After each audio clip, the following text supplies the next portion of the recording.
Om Swastiastu, Tabe selamat lindung lantai, salam sejahtera di melempang. Perkenalkan, nama saya Rustini, kelas A semester 6, Prodi Pendidikan Agama Hindu. Nah, baik, di sini saya akan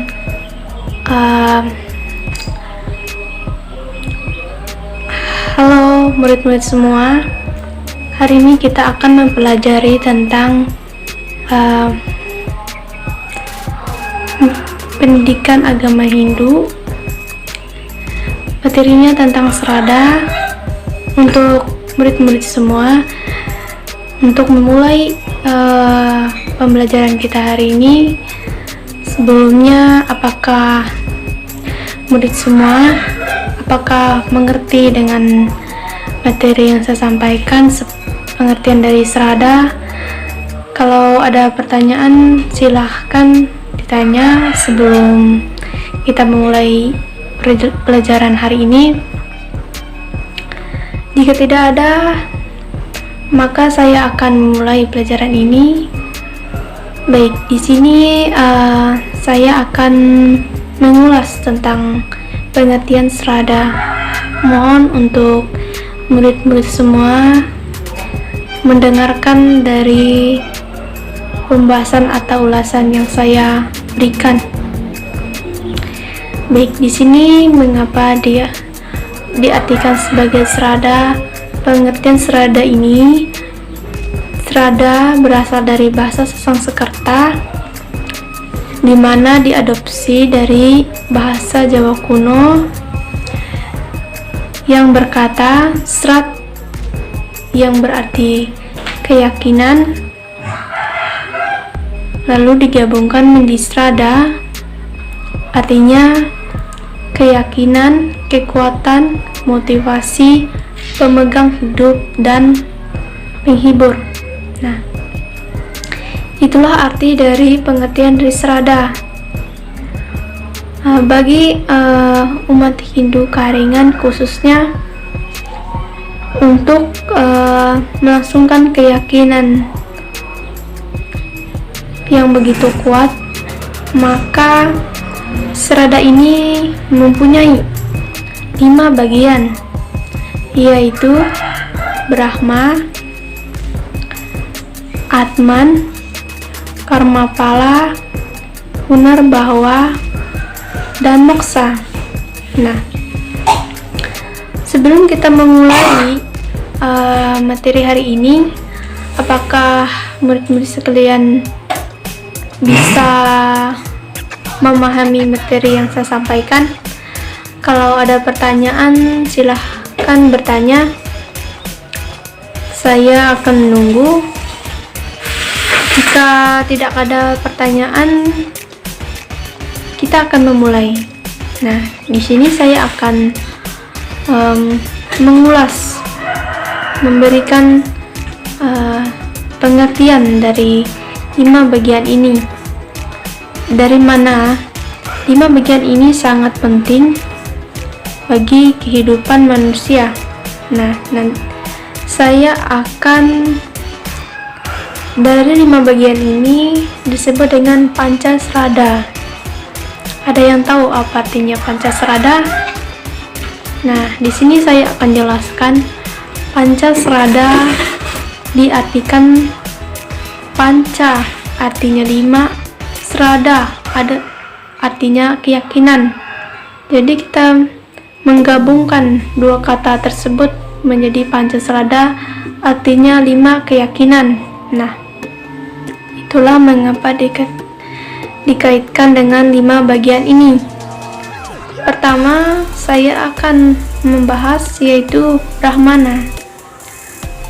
Mengapa dikatakan Brahmana? Brahmana ini diartikan sebagai keyakinan adanya sifat-sifat Tuhan, atau Brahmana juga disebut dengan Tuhan atau Sang Yang Widiwasa. Mengapa mengakui Brahma ini sebagai Tuhan? Karena dia mempunyai kekuasaan dan kekuatan yang tiada saing, tiada banding, karena dia menciptakan alam semesta dengan kekuasaannya. Nah, itulah penjelasan dari Brahmana. Yang kedua, Atman. Mengapa disebut dengan Atman? Nah, nanti saya akan jelaskan. Atman ini diartikan sebagai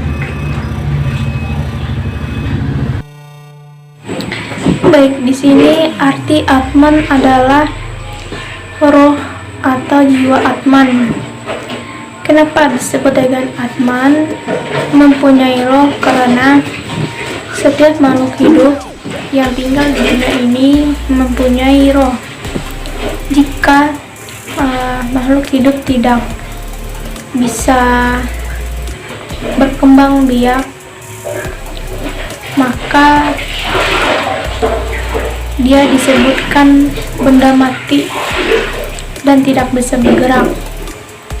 Sedangkan jika dia mempunyai roh, jiwa, maka dia bisa hidup berkembang seperti manusia, hewan, dan makhluk lainnya. Itulah penjelasan dari Atman. Sedangkan penjelasan dari karma pala adalah, kita tahu dari artinya karma pala, karma adalah artinya hasil perbuatan, maupun itu perbuatan baik dan buruk.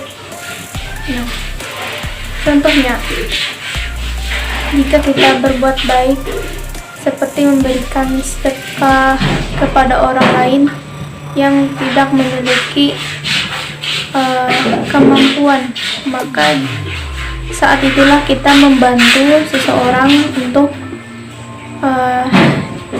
bisa bertahan hidup. Nah, dengan bantuan kita bisa menolong seseorang walaupun dalam bentuk hal yang kecil, tapi itu bisa bermanfaat untuk orang lain. Maka kita akan mendapatkan karma atau hasil karma perbuatan baik ataupun buruk. Itu tergantung dari hasil yang kita perbuat. Nah, itulah arti dari karma pala. Salah satu contohnya itu.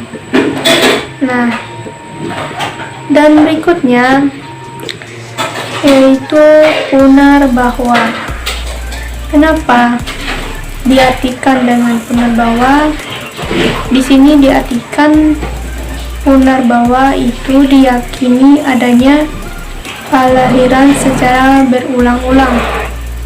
Nah, contohnya dari arti dari punarbahwa yaitu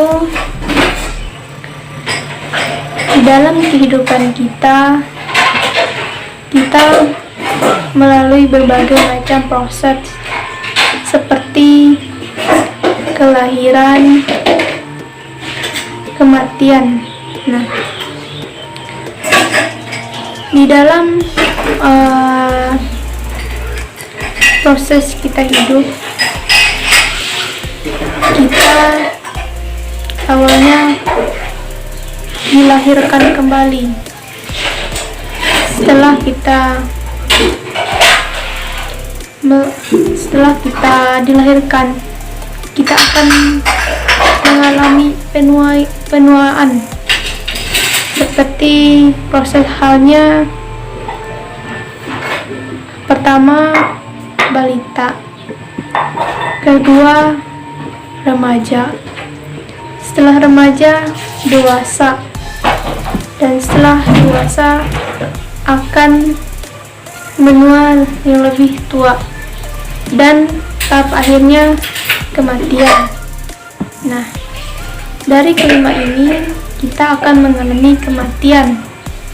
Setelah kematian, kita akan terlahir kembali menyatu dengan Brahman. Nah, setelah menyatu dengan Brahman, kita akan mengalami proses ketidakpuasan. Nah, ketidakpuasan inilah akan terlahir kembali, tapi dengan latar belakang yang berbeda untuk menuju kesempurnaan. Nah, itulah arti dari Punarbawa. Terus yang terakhir adalah moksa. Nah, di sini moksa diartikan adanya keyakinan kebahagiaan abadi. Mengapa dikatakan yakin adanya kebahagiaan abadi? Karena Atman atau jiwa Atman akan berpisah dari tubuh kasar manusia, dan jiwa halus akan menyatu ke Brahman, kepada Tuhan. Nah, itulah